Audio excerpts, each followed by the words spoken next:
Comencemos el día de hoy con malas noticias. La verdad es que la Iglesia de Cristo muchas veces no parece un lugar de gozo, un lugar caracterizado por el gozo. De hecho, una encuesta realizada hace algunos años decía que un 60% de personas que no conocen a Dios consideraban a la Iglesia no como un lugar que permitía disfrutar de Dios, sino como una organización que simplemente trataba de sostenerse a sí misma y preservar su legado. Querramos admitirlo o no, la Iglesia misma tiene una mala imagen. ¿Por qué motivo querrá alguien sumarse a un grupo de personas que se caracterizan, como lo puso un autor, que parecen estar mareados durante todo el viaje? Egocéntricos, solo preocupados en sus propios problemas y desánimo. Somos personas que parecemos no poder tener gozo. ¿A dónde está la vida que el Señor Jesucristo dijo en San Juan capítulo 10, versículo 10, que es vida abundante? Si uno le pregunta al creyente promedio, ¿tiene gozo? De ser sincero, va a responderle que no. Esa canción, yo tengo gozo, gozo, gozo en mi corazón, se la dejamos a los niños, porque parece que solo ellos lo tienen. Un autor escribió que la adoración es la piedra preciosa que le falta a la Iglesia. Si bien estoy de acuerdo con ello, también creo que, en primer lugar, la adoración es una acción, pero el gozo es la actitud detrás de esa acción, y en segundo lugar, adoración es un ministerio, pero el gozo es la motivación que nos lleva a ministrar. William Barclay escribió esto: un creyente apesadumbrado es una contradicción en varios niveles. El cristiano es una persona gozosa. El cristiano es el caballero sonriente de Cristo. Hasta ahí lo que dice William Barclay. La Biblia nos dice en Hebreos capítulo 12, versículo 2, que la obra de Cristo en la cruz fue motivada por gozo. Dice la Biblia, el cual, por el gozo puesto delante de él, sufrió la cruz. Pedro escribió en Primera de Pedro capítulo 4, versículo 13, que el creyente en medio del sufrimiento puede experimentar gran gozo. Pablo les dio a entender a los creyentes en Tesalónica, en Primera Tesalonicenses capítulo 5, versículo 16, que ellos podían estar gozosos continuamente.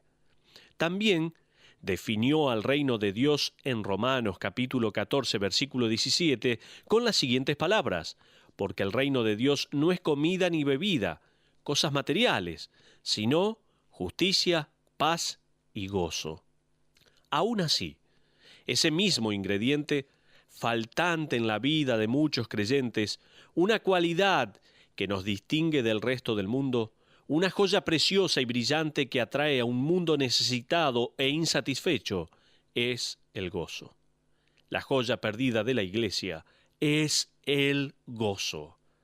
¿A dónde se puede encontrar entonces? ¿Cómo puede excavarse de las rocas de la experiencia humana? ¿Cómo puede descubrirse cuando está enterrado bajo la vida cotidiana? ¿Cómo es posible? La respuesta la encontramos en el libro de Esdras, en el capítulo 6. Si usted tiene un lápiz o un bolígrafo, subraye la palabra que aparece en 2 ocasiones en el versículo que le voy a leer. Se trata del versículo 16.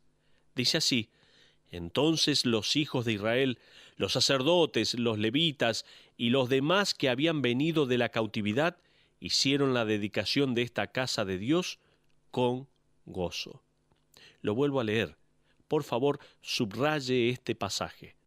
Dice Esdras capítulo 6, versículo 16, entonces los hijos de Israel, los sacerdotes, los levitas y los demás que habían venido de la cautividad, hicieron la dedicación de esta casa de Dios con gozo. Luego, al final del capítulo, en el versículo 22, leemos, y celebraron con regocijo la fiesta solemne de los panes sin levadura 7 días, por cuanto Jehová los había alegrado. Permítame, por favor, darle varias pautas para ayudarle en su búsqueda de gozo. ¿Necesita gozo? ¿Quiere tener el gozo abundante en su vida? El gozo se descubre en nuestra sumisión. En primer lugar, Por favor, tome nota. El gozo puede encontrarse en nuestra sumisión. Comencemos con los versículos 14 al 16 de Esdras, capítulo 6. Dice la Biblia allí: y los ancianos de los judíos edificaban y prosperaban, conforme a la profecía del profeta Ageo y de Zacarías, hijo de Ido. Edificaron, pues, y terminaron por orden del Dios de Israel, y por mandato de Ciro, de Darío y de Artajerjes, rey de Persia. Esta casa fue terminada el tercer día del mes de Adar, que era el 6º año del reinado del rey Darío. Entonces los hijos de Israel, los sacerdotes, los levitas y los demás que habían venido de la cautividad, hicieron la dedicación de esta casa de Dios con gozo. Ellos terminaron el edificio tal como lo decía el mandamiento. Las palabras claves en el versículo 14 son: edificaron pues y terminaron por orden del Dios. Cuando uno se somete a la voluntad de Dios y la termina, un gozo increíble inunda su vida. Téngalo por cierto. Gozo proviene de un sustantivo hebreo que denota contentamiento y alegría que emana del alma. No es un sentimiento trivial de sentirse con suerte, es algo profundo, una alegría resonante por haber logrado algo. Alguien definió la diferencia de esta manera. Escuche bien. Felicidad es besar a tu novia.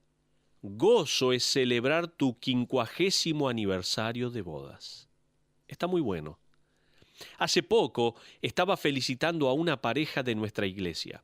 Hace unos 6 años atrás, él dejó su carrera en las finanzas, hizo las maletas con su esposa e hijos y se dirigió a la ciudad de Dallas para comenzar a estudiar en el seminario. Anoche, él se graduó, terminó sus estudios. Fue muy difícil y hasta ahora están viviendo con lo justo, pero uno puede sentir el gozo en sus voces. El gozo no es necesariamente fácil, pero está esperándole al final del camino de la obediencia.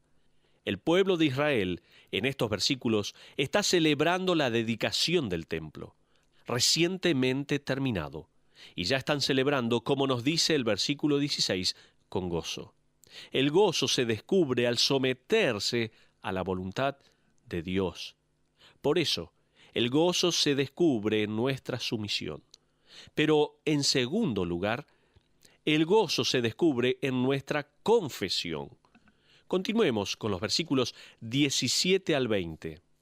Dice la palabra de Dios: y ofrecieron en la dedicación de esta casa de Dios 100 becerros, 200 carneros y 400 corderos, y 12 machos cabríos en expiación por todo Israel, conforme al número de las tribus de Israel. Y pusieron a los sacerdotes en sus turnos y a los levitas en sus clases, para el servicio de Dios en Jerusalén, conforme a lo escrito en el libro de Moisés. También los hijos de la cautividad celebraban la Pascua a los 14 días del mes primero, porque los sacerdotes y los levitas se habían purificado a una. Todos estaban limpios y sacrificaron la Pascua por todos los hijos de la cautividad y por sus hermanos los sacerdotes y por sí mismos. Aquí vemos que ofrecieron sacrificios y el cordero de la Pascua. Los sacrificios se ofrecen y el pecado es admitido, y la gracia y la misericordia de Dios es recordada. Fíjese en el versículo 17, aclara bien que los 12 machos cabríos eran por las 12 tribus de Israel. Digo esto porque hay varias sectas que tienen una teoría interesante. Esta teoría dice que como las tribus de Benjamín y Judá son las únicas mencionadas específicamente después del cautiverio, las otras 10 tribus se perdieron. Perdidas hasta que aparecieron en algún lugar de Inglaterra y de allí viajaron a Norteamérica para llegar a Utah. Es una teoría que hace de los anglosajones una raza diferente, haciéndola pertenecer al pueblo de Dios y sus pactos. Tengamos cuidado con esto. El libro de Esdras sepulta tal teoría. Al finalizar el cautiverio, el término Israel pasa a ser sinónimo de hebreo o judío, Y a través del libro de Esdras, las 12 tribus se hacen presentes, no se perdieron. En el capítulo 2, versículo 70, dice, y todo Israel en sus ciudades. En el capítulo 8, versículo 35, dice, los hijos de la cautividad, los que habían venido del cautiverio, ofrecieron holocaustos al Dios de Israel, 12 becerros por todo Israel, 96 carneros, 77 corderos y 12 machos cabríos por expiación, todo en holocausto a Jehová. Aquí, en el capítulo 6, versículo 17, dice, y 12 machos cabríos en expiación por todo Israel, conforme al número de las tribus de Israel. Si aún no está convencido que las 10 tribus no se perdieron, en el Nuevo Testamento, en el libro de Santiago, leemos las siguientes palabras inspiradas. A las 12 tribus que están en la dispersión, salud. ¿Se acuerda de ese pasaje? No hubieron 10 tribus perdidas y tampoco se han mezclado con la raza sajona. No hay nada de esto. Esa teoría no puede fundamentarse. Entonces, nosotros podemos entender que el gozo se descubre en nuestra sumisión, pero también el gozo se descubre en nuestra confesión, cuando confesamos nuestros pecados. En tercer lugar, lo saqué directamente del versículo 21. Dice, comieron los hijos de Israel que habían vuelto del cautiverio, con todos aquellos que se habían apartado de las inmundicias de la gente de la tierra para buscar a Jehová, Dios de Israel. Tome nota. En tercer lugar, nuestro gozo se encuentra en nuestra preocupación. Vinieron a buscar al Señor, al Dios de Israel. ¿Vinieron a buscar qué? ¿Gozo? ¿Eso es lo que ellos estaban buscando? No. Ellos llegaron buscando al Señor. Me imagino que el mayor ladrón del gozo es nuestra preocupación en otra cosa que no sea Dios. Algunos están preocupados en el pasado, mientras que otros están preocupados con el futuro. Preocuparse con el Señor significa que, al recordar su pasado, ve su sangre que nos limpió y perdonó. Cuando esté tentado a estar ansioso por el día de mañana, mire al futuro y vea que Dios ya ha estado allí y regresó para decirle que va a pastorearlo durante todo el camino. El mundo se preocupa por todo excepto por el Dios preeminente. El creyente necesita poner un cartel que diga, escogí no participar de las preocupaciones, prefiero preocuparme por Dios. ¿Entendió esto? Hay que colocar un cartel que diga, escogí no participar de las preocupaciones, prefiero preocuparme por Dios. David Elkind, un reconocido psicólogo, redacta lo siguiente en uno de sus libros. Escuche bien, él dice esto. Recuerdo haber ido a visitar a mi pequeño hijo al jardín de infantes, ya que la maestra así lo quiso para que yo identificara a un niño con problemas en la clase. Sucedió que cuando estaba sentado observando a estos niños, incluyendo mi hijo, ellos se sentaron en círculo y estaban conversando. Uno de ellos dijo, mi papá es doctor y gana muchísimo dinero y tenemos una piscina en casa. Otro niño dijo, mi papá es abogado y vuela mucho a la capital y se reúne con el presidente.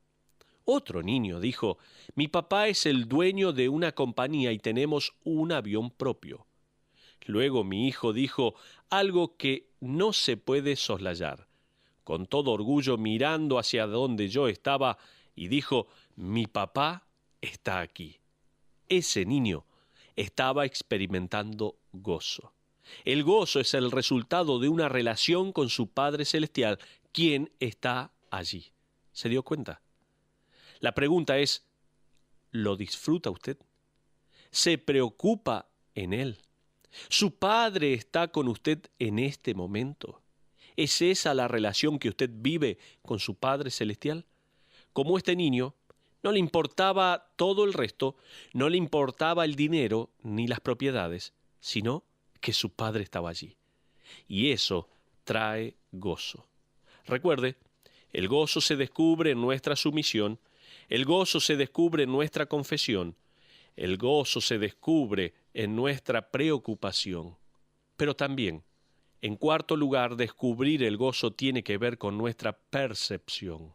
Fíjese en el versículo 22.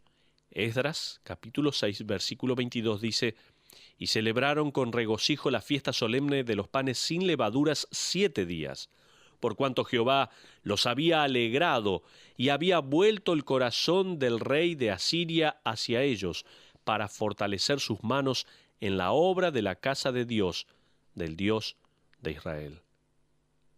El Señor cambió el corazón del rey. ¡Qué maravilloso!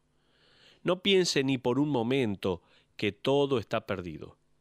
El pueblo aprendió de Zacarías que nada de lo que se logra para el reino de Dios se logra por el poder humano. Escuche bien.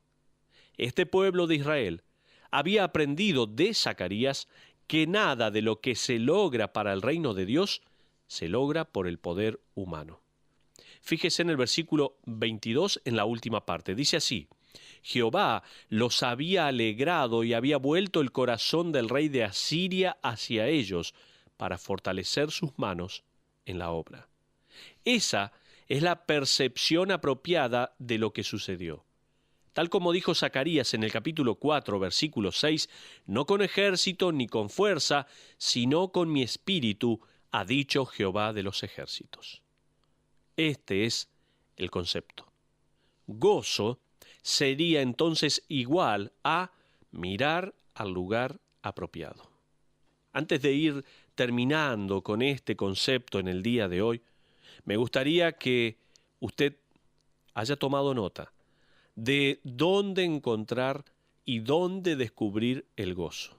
En primer lugar, dijimos que el gozo puede encontrarse en nuestra sumisión a Dios, a la voluntad de Dios, y hacer esa voluntad de Dios.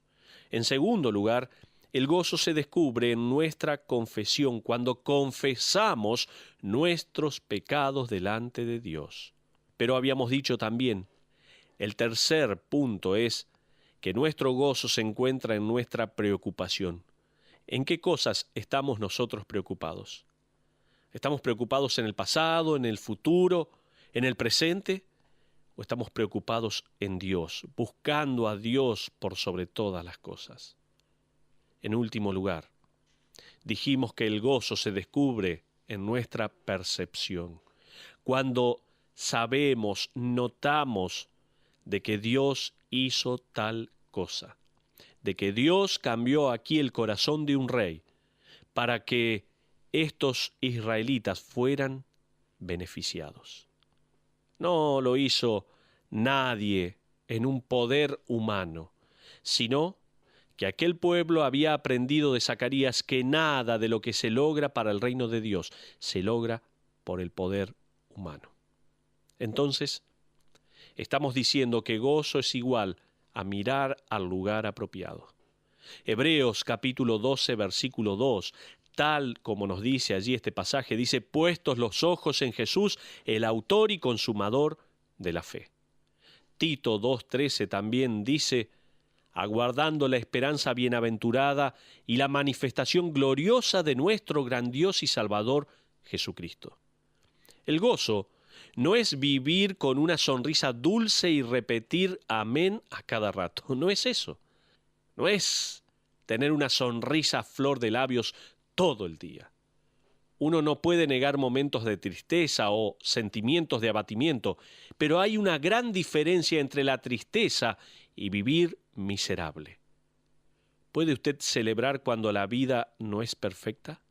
Le pregunto, ¿puede usted celebrar cuando la vida no es perfecta? Esdras capítulo 6 dice, sí, es posible. Como creyentes, tenemos el gozo en nuestros corazones porque sabemos cómo va a terminar la historia. El planetario de la ciudad de Nueva York en una ocasión publicó una publicidad falsa en los diarios. Invitaba a todos los interesados en ser los primeros en viajar a otro planeta para vivir allí, a que mandaran una solicitud. En unos pocos días recibieron 18,000 solicitudes. Las solicitudes fueron luego analizadas por un grupo de psicólogos.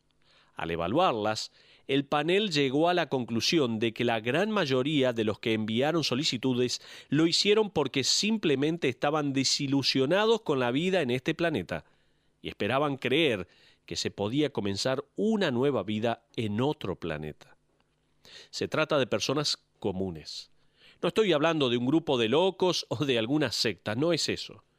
Pero, como un escritor lo puso, estas eran personas que descubrieron que la vida no estaba produciendo gozo alguno, por más que poseían más y más cosas. Y cuando buscaron una respuesta en la iglesia del vecindario, descubrieron que tampoco tenía una esperanza para ellos. Esto es lo que dice este escritor. Nunca vamos a poder convencer al mundo con que tenemos la respuesta si no nos convencemos a nosotros primeramente. ¿Se da cuenta? Y de ser así, nunca vamos a dar la impresión de estar convencidos si no tenemos esa preciosa joya llamada gozo. El gozo es muy importante en la vida de cada uno de nosotros, los creyentes. Walter King escribió: el gozo es la bandera que está izada sobre el castillo de nuestros corazones, anunciando que nuestro Rey está en la residencia. Me encanta esta frase. Él dice así: el gozo es la bandera que está izada sobre el castillo de nuestros corazones, anunciando que nuestro Rey está en la residencia. ¿Es así en su vida? Esta frase lo dice todo. Sumisión, confesión, preocupación y percepción.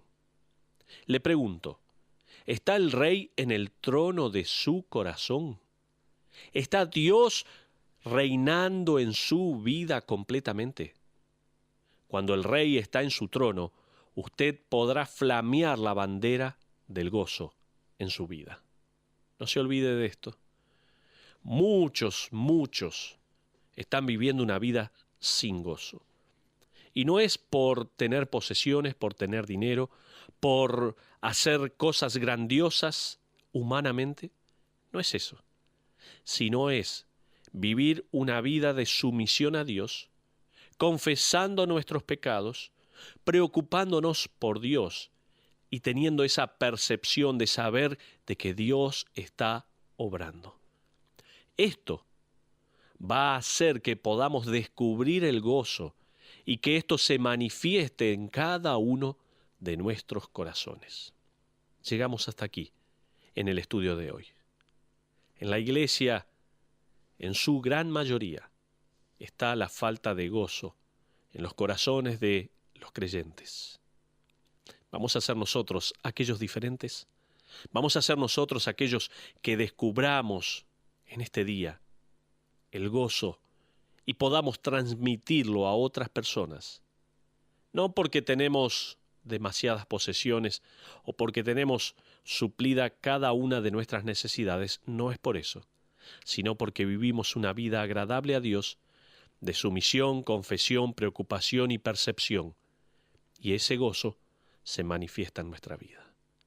Espero que así sea en cada una de nuestras vidas. Le espero en nuestro próximo estudio, donde seguiremos este hermoso libro de Esdras, escudriñando y sacando aplicaciones para nuestra vida espiritual. Le espero en nuestro próximo estudio. Que Dios le bendiga ricamente.